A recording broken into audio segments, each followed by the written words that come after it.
Assalamualaikum warahmatullahi wabarakatuh. Perkenalkan, nama saya Mufidatul Hasanah. Saya dari kelas 3 MHK akan memaparkan satu produk dari mata pelajaran ayat ahkam, yaitu menjelaskan 3 azabun nuzul dari surah Al-Kahfi, yang mana isi ayatnya yaitu A'udzubillahi minasyaitonirrajim, Bismillahirrahmanirrahim. ولا تقولن لشيء إني فاعل ذلك غدا إلا أن يشاء الله واذكر ربك إذا نسيت وقل عسى أن يهديني ربي لأقرب من هذا رشدا ولبثوا في كهفهم 300 سنين وازدادوا 9. Artinya, dan jangan sekali-kali engkau mengatakan terhadap sesuatu, aku pasti melakukan itu besok pagi, kecuali dengan mengatakan insya Allah. Dan ingatlah kepada Tuhanmu apabila engkau lupa, dan katakanlah, mudah-mudahan Tuhanku akan memberiku petunjuk kepadaku, agar aku yang lebih dekat kebenarannya daripada ini. Dan mereka tinggal dalam gua selama 300 tahun, dan ditambah 9 tahun. Dan sekarang saya akan menjelaskan azabun nuzul yang kedua. A'udzubillahi minasyaitonirrajim, Bismillahirrahmanirrahim. Qul law kana al-bahru midadan likalimati rabbi lanafidal bahru qabla an tanfadha kalimatu rabbi walau ji'na bimithlihi madada. Artinya, katakanlah Muhammad, seandainya lautan menjadi tinta untuk menulis kalimat-kalimat Tuhanku, maka habislah lautan itu sebelum selesai penulisan kalimat-kalimat Tuhanku, meskipun kami datangkan tambahan sebanyak itu pula. Adapun sebab turunnya ayat tersebut adalah satu riwayat dari Ibnu Abbas. Beliau berkata bahwa kaum Quraisy berkata kepada orang-orang Yahudi, berikan kami sesuatu untuk kami tanyakan kepada laki-laki ini. Maksudnya Nabi Muhammad SAW. Mereka berkata, tanyalah ia tentang ruh. Mereka kemudian bertanya kepada Nabi tentang ruh. Maka turunlah ayat, dan mereka bertanya kepadamu. Dan mereka bertanya kepadamu tentang ruh. Katakanlah, ruh itu termasuk urusan Tuhanku, dan tidaklah kamu diberi pengetahuan melainkan sedikit. Kemudian orang-orang Yahudi berkata lagi, kami diberi ilmu yang banyak.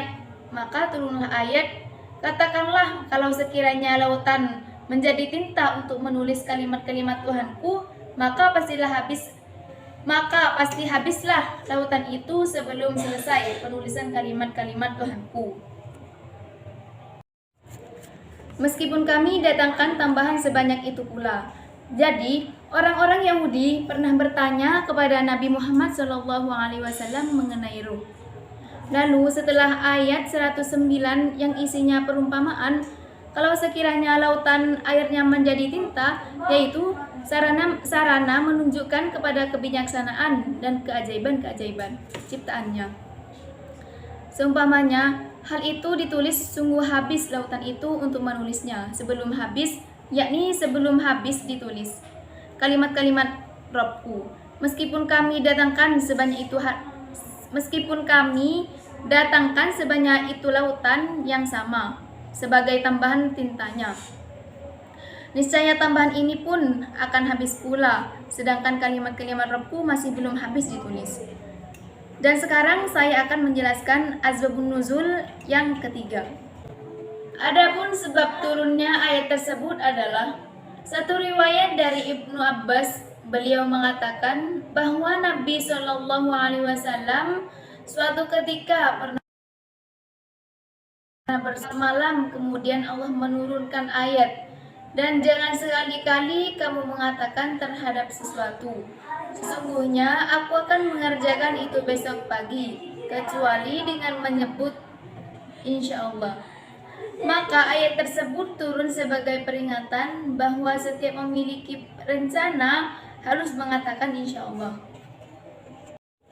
A'udzubillahi minasyaitonirrajim, Bismillahirrahmanirrahim. Qul innama ana basyarum mithlukum yuha ilayya annama ilahukum ilahu wahid. Faman kana yarju liqa'a rabbih falya'mal 'amalan shalihan wa la yusyrik bi'ibadati rabbih ahada. Artinya, katakanlah Muhammad, sesungguhnya aku ini hanya seorang manusia seperti kamu yang telah menerima wahyu, bahwa sesungguhnya Tuhan kamu adalah Tuhan yang Maha Esa. Maka barang siapa mengharap pertemuan dengan Tuhannya, maka hendaklah dia mengerjakan kebijakan dan janganlah dia mempersekutukan dengan sesuatu pun dalam beribadah kepada Tuhannya. Adapun sebab turunnya ayat tersebut adalah Ibnu Abu Hatim meriwayatkan dari Mujahid. Beliau berkata bahwa dahulu ada seorang laki-laki dari kaum muslimin yang berperang dan ia senang kedudukannya dilihat orang lain. Maka Allah menurunkan ayat, akan tetapi barang siapa mengharap perjumpaan dengan Tuhannya, maka ayat tersebut turun sebagai peringatan bahwa dalam beramal harus berniat kepada Allah. Demikian presentasi mata pelajaran ayat ahkam yang dibimbing oleh Ustadz Iftihar LCME. Semoga video ini bermanfaat. Akhirun, wassalamualaikum warahmatullahi wabarakatuh.